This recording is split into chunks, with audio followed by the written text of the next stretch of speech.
Hey there, it's another session for Logic Republic Conversation, and what we shall be talking about today is called the rule of us. What is the rule of us? The rule of us states that we don't need law to love, but we need love to obey the law. We don't need law to love, but we need love to obey the law.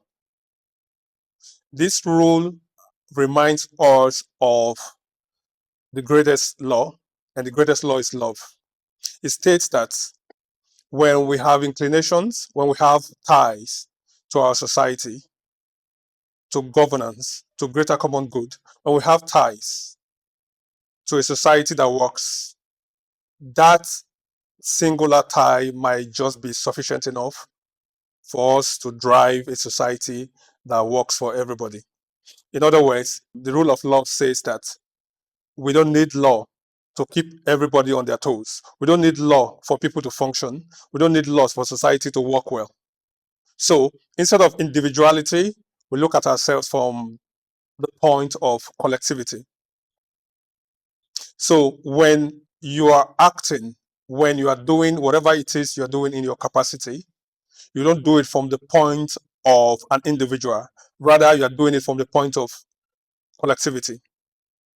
You don't see yourself as person, rather, you see yourself as humanity.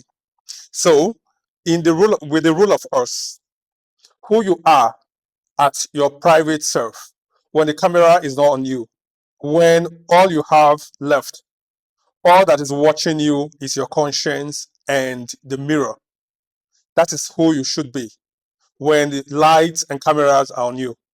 The rule of us states that we are a part of our community, and our community is a part of us. In fact, our community is us. There's no clear separation between the individual, the society. There's no clear separation, division between the society and the individual. In other words, there's no clear cut division or separation between the followers and the leaders. There's no division between the masses and the leaders. The rule of us states that our community is us and we are community. So when we are building for self, our first consideration should be for society, or should be society. And when society is building itself, the principal preoccupation and target should be the individual. The rule of us frowns at the idea that people run away from their homes, run away from their country, all in the name of greener pastures, and leave their community behind to find succor in other parts of the world without coming back home to be a part of the community building.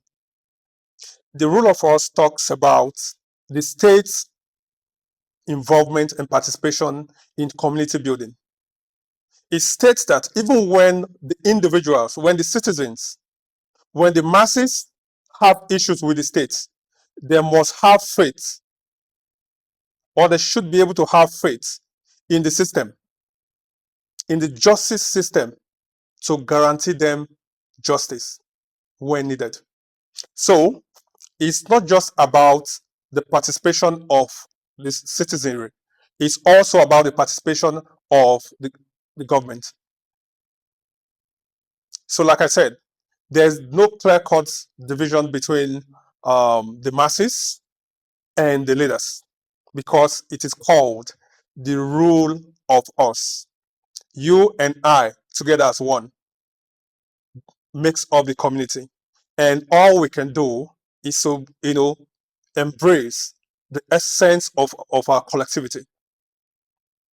The rule of us, again, we don't need law to love, but we need love to obey the law.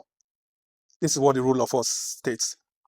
For us to obey the law, for us to abide by the principles, the rules of the society, of a state, we need love. It is not law that we need. Law cannot get us to abide by the rule. It is the love for the state, the love for the community, love of our essence, collective essence. This is what keeps us together. So the rule of law is lesser than the rule of love. In an ideological republic, the rule of love is over the rule of law. And that's why it's called the rule of us, you and I, the rule of us. So let's embrace the culture, a brand new culture, because it is not gun that kill the people. It is not death per se that kills the people. What kills every society is the culture. So I'm glad to be part of this journey, of this transformational journey. And again, welcome to Logic Republic, the rule of love over the rule of law. Catch ya.